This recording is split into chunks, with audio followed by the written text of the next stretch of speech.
Hi, I'm Nora. Welcome to Lines on Air.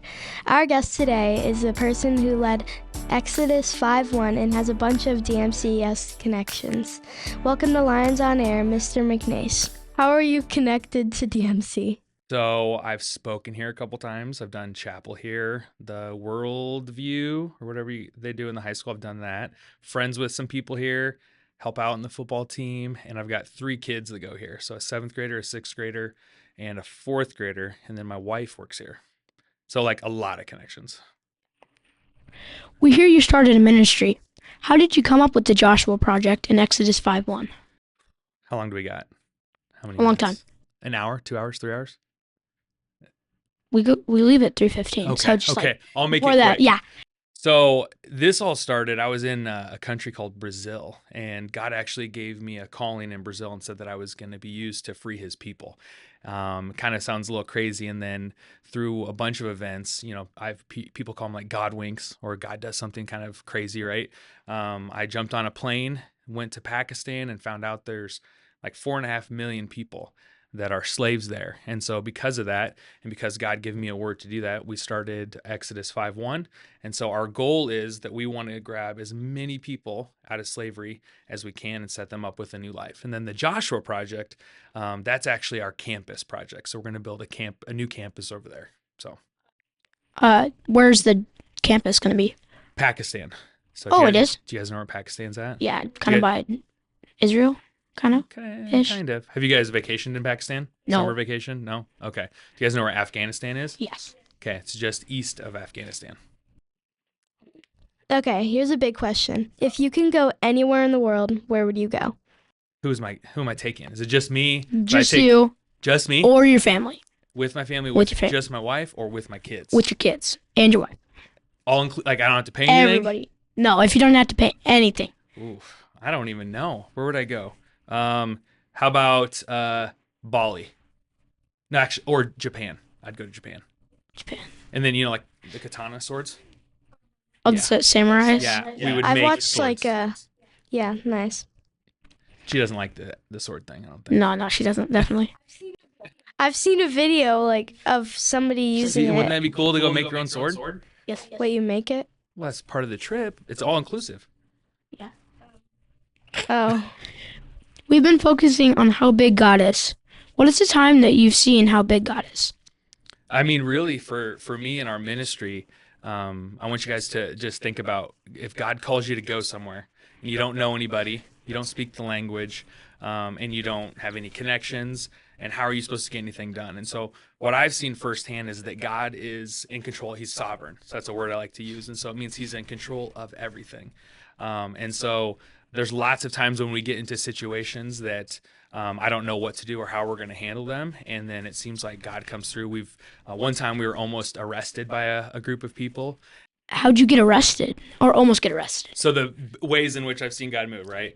Yeah. So we were driving down the road, and some of these people pulled us over, these cops, saying that we had illegal guns with us. Because when I travel over there, I have a security team, which we didn't.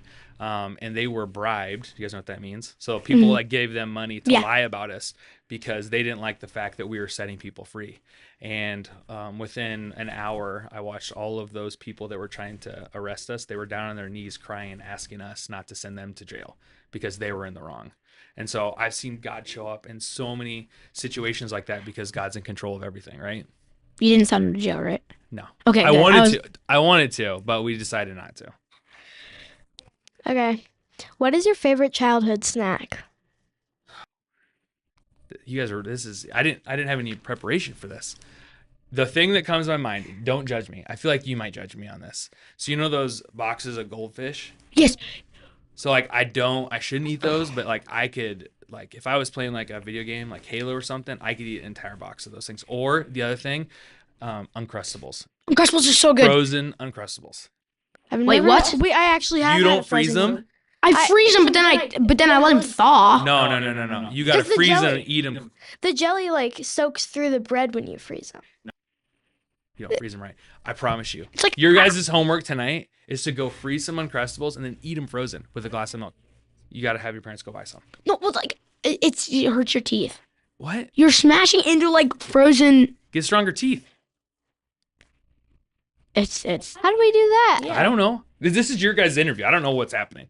back to the goldfish. Do you do flavor blasted? Extra cheddar. That's the best kind. Yes. I Yeah. don't know. Whatever one my wife buys, that's the one I like. I also like just the regular. Like, yeah. And what are your thoughts on garden gnomes? Garden gnomes, I don't know. I think they're kind of creepy. They are freaky. If I had a garden, I wouldn't put a gnome in it. That seems like a little weird, right? And my neighbor has this one.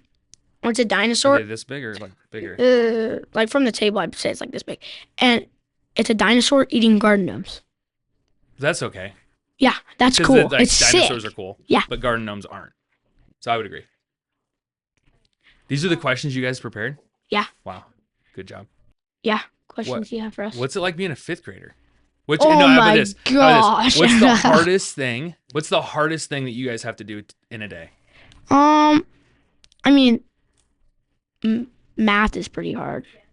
It's not bad, It's like, but it's really it- hard. cause it's like for us. Well, for Miss Keithley's class, it's specials, math, lunch, and I'm just like, what time is it? What time is it? I want to go to lunch because Specials is like 2 hours away from lunch. You guys do math for 2 hours? Because you said specials, math, lunch. Yeah. You guys do math for 2 hours? Here's the biggest question I have for you guys. This Uh-oh. interview's turned around. These are the hard hitting questions. Do you guys bring your own lunch? Yeah. Sometimes. Unless it's pizza. So if my kids Or bring their own Chick-fil-A chicken lunch, sandwiches. is it okay? Yeah, that's fine. Okay. It's okay. Chick-fil-A Yeah. chicken sandwiches are the best days, though. Okay. Yes. What's something nobody knows about you? Yeah. So what? Something no one knows about me? I sing a lot. I don't know. I sing like. Hey, how about this? I like to listen to classical music. Like 60s? No, like Wait, like classical, like piano, orchestra. Beethoven? Yeah.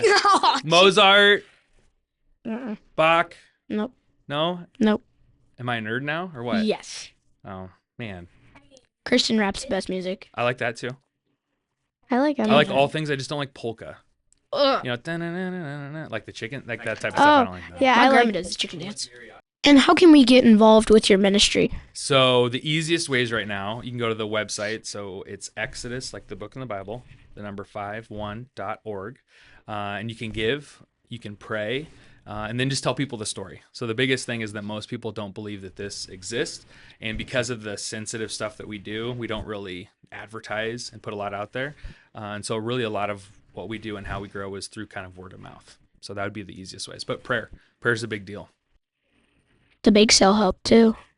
Yeah, you know about the bake sale? Yeah, my sister's in Miss Sheriff's class. They freed like 40 something people, which is pretty cool, through a bake sale. Do you know how many people you've freed in all? We just crossed 10,000 Oh people. my gosh. So that's kind of crazy. Where'd you grow up? So in the big city of Grimes, Iowa. Been there? Yes. Yeah. A lot. Basketball tournaments. Yeah. And I Lot. live in Dallas Center now. You ever been there? Yeah. Okay. Where do you guys live? West Des Moines. Okay. Okay. I used to live in West Des Moines.